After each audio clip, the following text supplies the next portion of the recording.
നമസ്കാരം.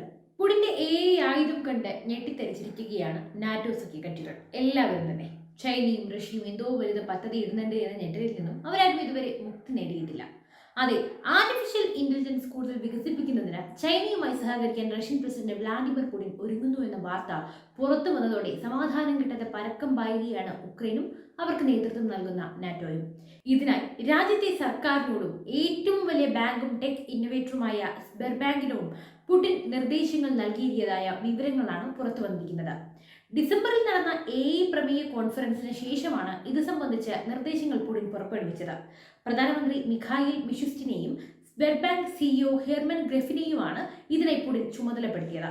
2025ഓടെ ഇതിൽ മുന്നേറ്റം ഉണ്ടാകുമെന്നാണ് രാജ്യം കരുതുന്നത്. അതായത് ഈ വർഷം ലോകത്തിലെ ഏറ്റവും വികസിത രാജ്യങ്ങളിലൊന്നായി അംഗീകരിക്കപ്പെട്ട ചൈനയുടെ വൈദഗ്ധ്യം പ്രയോജനപ്പെടുത്താനാണ് കൂടുതലായും ഈ തീരുമാനം കൊണ്ട് റഷ്യയും ലക്ഷ്യം വെക്കുന്നത്. ബാങ്കിന്റെ ആദ്യത്തെ ഡെപ്യൂട്ടി ചെയർമാനായ അലക്സാണ്ടർ ബേദ്യാഗിൻ അടുത്തിടെ ചൈനയുടെ മുന്നേറ്റങ്ങളെ സ്ബെർബാങ്കിന്റെ ഉയർച്ചയ്ക്കായി ഉപയോഗപ്പെടുത്തുമെന്ന് പറഞ്ഞിരുന്നു.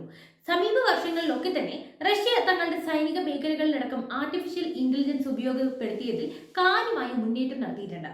ദ്രുതഗതിയിൽ വികസിപ്പിച്ചുകൊണ്ടിരിക്കുന്ന യുടെ സാങ്കേതിക വിദ്യ സ്വായത്തമാക്കാനും ആഗോളതലത്തിൽ റഷ്യയുടെ പ്രസക്തി നിലനിർത്താനും വേണ്ടിയാണ് ചൈനയുമായുള്ള റഷ്യയുടെ കൂട്ടുകെട്ട്. ഇരു രാജ്യങ്ങളും ചേർന്ന് ഒരു അലയൻസ് നെറ്റ്വർക്ക് സൃഷ്ടിക്കാനാണ് പുടിൻ ലക്ഷ്യം തന്നെ വെക്കുന്നത്. നൂതന മൈക്രോചിപ്പുകളിലേക്കും മറ്റ് നിർണായക സാങ്കേതിക വിദ്യകളിലേക്കും പ്രവേശനം തടഞ്ഞ പാശ്ചാത്യ ഉപരോധങ്ങൾ റഷ്യയുടെ വികസനത്തെ തടയാൻ ഉദ്ദേശിച്ചിട്ടുള്ളതായിരുന്നു. പാശ്ചാത്യ രാജ്യങ്ങളുടെ ഈ നിയന്ത്രണങ്ങൾ റഷ്യൻ കമ്പനികൾ വളരെ കുറഞ്ഞ നിലവാരമുള്ള സാങ്കേതിക വിദ്യകൾ ഉപയോഗിച്ച് സൃഷ്ടിക്കാൻ നിർബന്ധിതരാക്കി. വികസനത്തിന് അത്യന്താപേക്ഷിതമായ GPUകൾ മാറ്റി സ്ഥാപിക്കുന്നത് പ്രത്യേകിച്ചും വെല്ലുവിളി നിറഞ്ഞതാണെന്ന് സ്ബെർബാങ്കിന്റെ സിഇഒ ആയ ജർമൻ ഗ്രെഫ് അംഗീകരിക്കുകയും ചെയ്തിട്ടുണ്ട്. പക്ഷേ ഇതിലും വലിയ ഉപരോധങ്ങളുമായിട്ടൊന്നും പുടിന് മുന്നിൽ പാശ്ചാത്യ രാജ്യങ്ങൾക്ക് മുട്ടുമടക്കാനേ യോഗമുണ്ടായിട്ടുള്ളൂ. അതുകൊണ്ട് തന്നെ ഇത്തരം തടയണകളൊക്കെ തന്നെ പുഷ്പം പോലെ പുടിൻ മറികടക്കും. അതായത് ഇപ്പോൾ ക്രൂഡ് ഓയിലിന്റെ കാര്യം തന്നെ നമുക്ക് എടുത്തു നോക്കാമല്ലോ. ചൈനയുമായി കൂട്ടുകൂടുന്നതിലൂടെ യിലും മികച്ച നേട്ടങ്ങൾ റഷ്യക്ക് നിസ്സാരമായി കൊണ്ടുവരാനാകും. ചൈനയുടെ നേതൃത്വവും നൂതന ഹാർഡ്വെയറുകൾ രാജ്യത്തേക്ക് എത്തിക്കുകയും ചെയ്യുന്നതോടെ വികസനം എന്ന ഒരു ഉപരോധവും റഷ്യ മറികടക്കും. മാത്രവുമല്ല, ചൈന, ഇന്ത്യ, ബ്രസീൽ, ദക്ഷിണാഫ്രിക്ക എന്നിവയുൾപ്പെടെയുള്ള അംഗരാജ്യങ്ങളിൽ നിന്നുള്ള വിദഗ്ധരെ ഒരുമിച്ച് കൊണ്ടുവരാനാണ് നിർദ്ദിഷ്ട അലയൻസ് നെറ്റ്വർക്ക് ലക്ഷ്യമിടുന്നത്.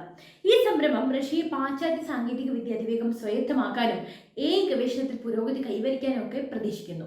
സൈനിക പരിശീലനങ്ങളും കൃത്യമായ തയ്യാറെടുപ്പുകളും കൊണ്ട് തന്നെ റഷ്യയുടെ മുന്നൊരുക്കങ്ങളെയും പ്രത്യാക്രമണങ്ങളെയും നേരിടാൻ ശത്രു രാജ്യങ്ങൾ വിയർക്കുകയാണ്.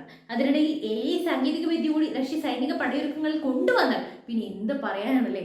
സ്വയം നാവിഗേറ്റ് ചെയ്യാനും ലക്ഷ്യങ്ങൾ തിരിച്ചറിയാനും ആക്രമണത്തിന് ശേഷമുള്ള നാശനഷ്ടങ്ങൾ വിലയിരുത്താനും ഒക്കെ കഴിയുന്ന സെമി ഓട്ടോണോമസ് ഡ്രോണുകൾ റഷ്യ ഉപയോഗിച്ചത് യുക്രൈനെ ഉയർത്തിയത് വലിയ തരത്തിലുള്ള വെല്ലുവിളികളാണ്. ഡ്രോണുകളിൽ ഉപയോഗിക്കുന്ന രീതി റഷ്യ കൂടുതൽ മെച്ചപ്പെടുത്താൻ ഒരുങ്ങുമ്പോൾ അത് ഉക്രൈന് ഭാവിയിൽ സംഘർഷങ്ങൾക്ക് കാര്യമായ പ്രത്യാഘാതങ്ങൾ ഉണ്ടാക്കും എന്നതിൽ സംശയമൊന്നും തന്നെ ഇല്ല. അപ്പോൾ റഷ്യ ഇനി കൈവരിക്കാൻ പോകുന്നത് യുടെ കാര്യത്തിലുള്ള മേൽക്കോയ്മ കൂടിയാണ്. അക്കാര്യത്തിൽ നാറ്റോ ഇനി എന്ത് മുൻകരുതലും എടുക്കുമെന്ന് നമുക്ക് കണ്ടറിയാം. അപ്പോൾ പുതിയൊരു വാർത്തയും വിഷയമായി വീണ്ടും എത്തും വരെ നന്ദി.